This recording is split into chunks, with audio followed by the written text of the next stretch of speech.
आपण पाहत आहात SP9 एंटरटेनमेंट चंदेरी दुनिया। बॉलिवूडमध्ये पुन्हा एकदा मोठ्या ऍक्शन चित्रपटाची चर्चा रंगू लागलेली आहे। अभिनेता टायगर श्रॉफ आता दिग्दर्शक रेमो डिसूजा यांच्यासोबत एका नव्या बिग बजेट ऍक्शन चित्रपटातून प्रेक्षकांच्या भेटीला येणार आहे। या चित्रपटाची अधिकृत घोषणा करण्यात आली असून 1 ऑगस्ट पासून मुंबईत चित्रपटाच्या शूटिंगलाही सुरुवात झाली आहे।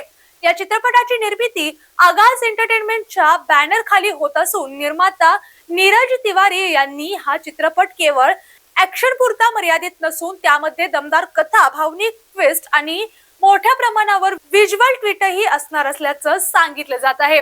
विशेष म्हणजे टायगर श्रॉफने गेल्या काही वर्षात आपल्या ऍक्शन स्टाईलमुळे एक वेगळी ओळख निर्माण केली आहे। आता रेमो डिसूजाच्या दिग्दर्शनात तो एका नव्या अवतारात दिसणार असल्याने चाहत्यांमध्ये प्रचंड उत्सुकता निर्माण झाली आहे। या चित्रपटात काही नवीन कलाकारांचीही एंट्री होणार असल्याच्या चर्चा रंगत आहेत। मात्र निर्मात्यांकडून अद्याप संपूर्ण स्टार कास्ट जाहीर करण्यात आलेली नाही। सोशल मीडियावर या चित्रपटाची घोषणा होताच चाहत्यांनी टायगरच्या कमबॅकचं जोरदार स्वागत केलं आहे। अनेकांनी हा चित्रपट बॉक्स ऑफिसवर मोठा धमाका करेल असा विश्वास व्यक्त केला आहे। आता या चित्रपटाचं नाव काय असणार आहे, कोणते कलाकार टायगर सोबत झळकणार आणि हा चित्रपट प्रेक्षकांच्या अपेक्षा पूर्ण करणार का, याकडे संपूर्ण बॉलिवूडचं लक्ष लागलेलं आहे। याने अशाच एंटरटेनमेंट स्टोरीजसाठी पाहत रहा SP9 एंटरटेनमेंट चंदेरी दुनिया। धन्यवाद।